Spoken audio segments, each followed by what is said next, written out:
Finally, si REALME is catching up with the rest of the world dito sa REALME 14 5G.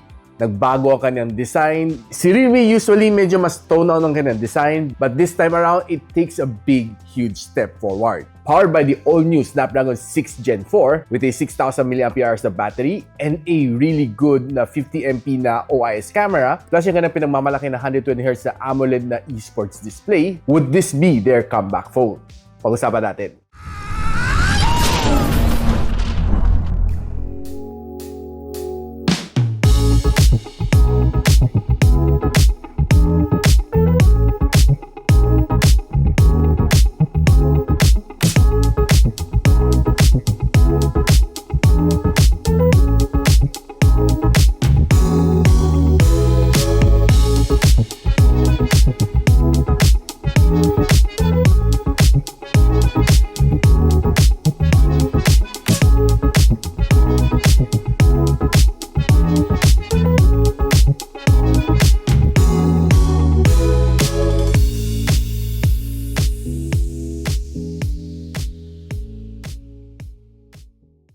Now, ito si REALME 14 5G na may 12 gigs of RAM and 256 GB of storage is currently priced at $17,999.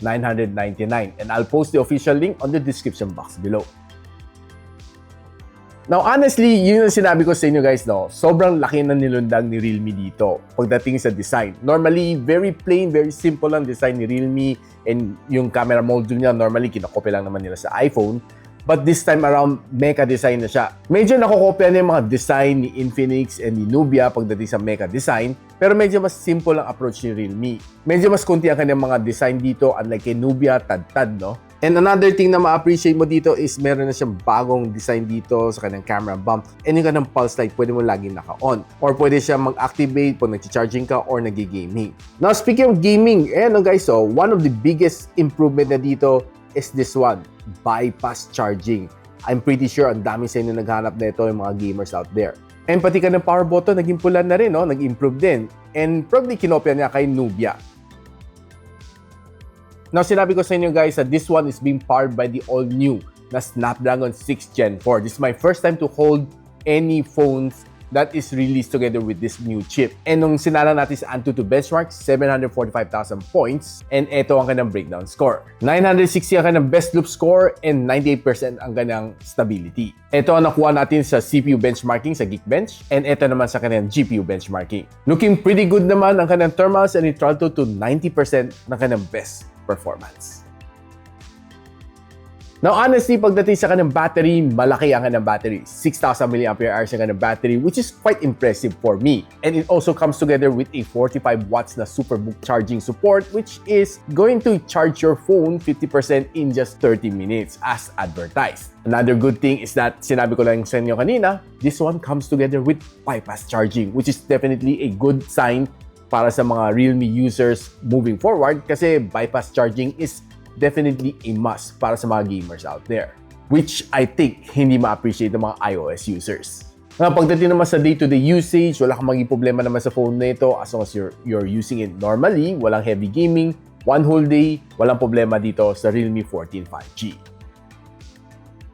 Pagdating naman sa display, this one is a 6.67-inch na AMOLED display with 120Hz of screen refresh rate and a 2000 nits na max brightness. Ang pinagmamalaki ni REALME dito, meron siyang 120Hz na AMOLED eSport display, which is going to be favorable sa mga gamers. And if you're scrolling naman on your favorite socials like TikTok and Facebook, expect to give you a really smooth and buttery experience. Dahil sa kanang 120Hz screen refresh rate, and as long as you have a good internet connection, maganda ang magiging experience mo dito. And if you're watching naman your favorite shows on YouTube, expect to give you a good experience din as well, dahil maganda naman kanyang display panel.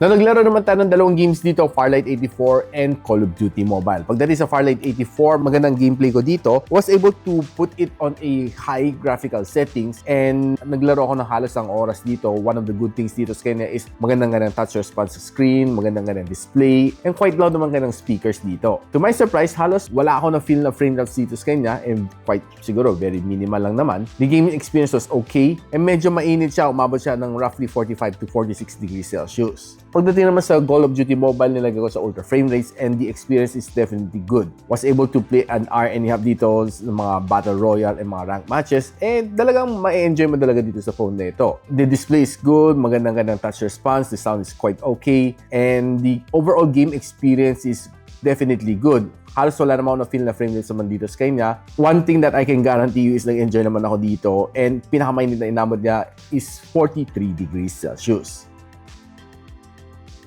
Napag-usapan natin ang kanyang camera. This one has a 50MP na main camera sensor with OIS and it can let you shoot up to 4K and 30. Ang kanyang front-facing camera, 16MP, which can only shoot you up to 1080 and 30. Now quickly, let's check out some of the shots na nakuha natin from the REALME 14 5G. Taking a look at some of the outdoor shots na nakuha natin, honestly, I would say na magandang camera naman niya on outdoor condition. It was able to perform. Pag makakuha ka ng mga photos, it's going to be quite good, sharp, and, well, quite decent naman. And ang kanyang color saturation is katamtaman lang, hindi masyadong oversaturated, which is definitely going to be good. Na kung medyo pahapon na, we'll be able to get some shots naman na matino. And I was able to get a really nice snap dito sa logo na Starbucks. May ibang mga cameras from other brands, pag pinicture mo itong logo na ito, makita mo medyo maging soft siya, medyo sabog siya konti, pero sharp pa rin itong kay REALME 14 5G, which to my surprise. And taking other signages shot dito, kahit medyo pahapon na, medyo padilim na, it was still able to get some really nice snaps naman dito. Further taking some snaps so mas lalong padilim na,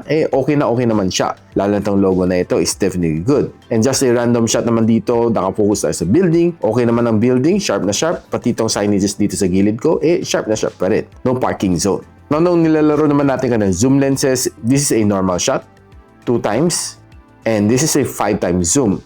Now, after zooming for 5 times, nababasa ko pa rin itong Corona Gallery, pero itong nasa gilid niya, I could hardly read the mga text na ito. Now, pumasok ka naman sa indoor, low light, honestly, I was surprised din na it was able to give me some nice shots naman. And focusing on this subject, okay naman siya. Though it tends to be a little bit soft pag zoom in mo siya, pero it was still decent naman ang shot na ito. Taking some shots naman dito sa mga product, okay naman. And taking some beam shot dito, pag zoom in mo, quite sharp pa rin naman. Itong low light shots na ito looks definitely good. And just a random snap lang dito sa loob ng coffee shop, okay naman, mukhang cozy naman siya. Now, trying the zoom naman sa loob ng coffee shop, this is a normal shot. 2 times and 5 times. Itong signage na to, after zooming for 5 times, okay pa rin siya. Probably dahil sa kanyang AI processing. More snap on indoors, okay. We'll be able to get some nice, decent shots naman from this camera. And if you check naman kanyang selfie camera on outdoor, and mukhang not bad medyo padilim na to. Around mga nasa 6 o'clock in the evening. Still nice and decent naman tong shot na ito. And nung nasa loob tayo, expect ko na talagang maging softer ang photo and honestly, it was soft nung zoom natin. Pati itong shot na ito, mapapansin mo talagang naging grainy and soft na rin talaga siya. Now, if you're using kind of front-facing camera for vlogging, honestly, it's quite blurry and medyo shaky siya. Mapapansin mo sa video, parang nanginginig yung video. So, I'm just using my bare hand for this video. And using naman kind of rear camera, medyo mas stable to compared sa kind of front-facing camera. I'm taking the stairs, honestly, it's quite okay naman. Medyo mas stabilized to compared sa likod. And the video resolution is not really that bad. Now guys, ano masasabi ko dito? Is this really a comeback phone ni REALME? For me, it's a good start ni REALME. Having a better design, having a parang medyo mala gamer na ilaw dito sa likod, and also having bypass charging are some good signs na pinapakita ni REALME sa kanyang REALME 14 series. Plus yung gaming experience naman dito is quite good. Though the Snapdragon 6 Gen 4 is not really built para sa mga AAA games. But if you're playing mga Call of Duty Mobile, Farlight 84, you're playing mga ML and mga Honor of Kings, walang problema dito sa phone na ito.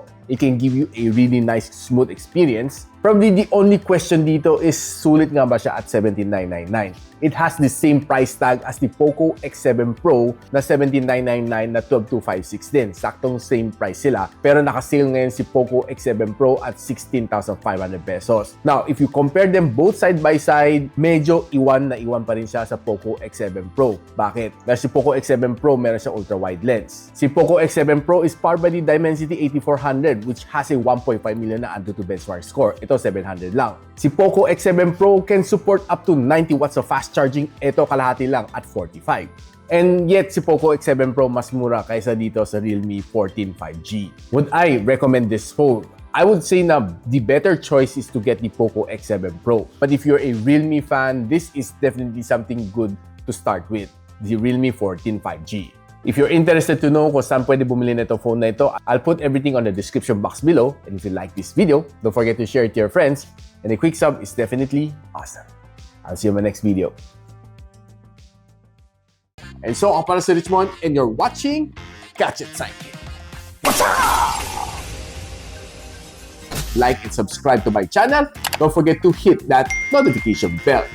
For one of my latest uploads, click the dito. And for one of my popular uploads, click here.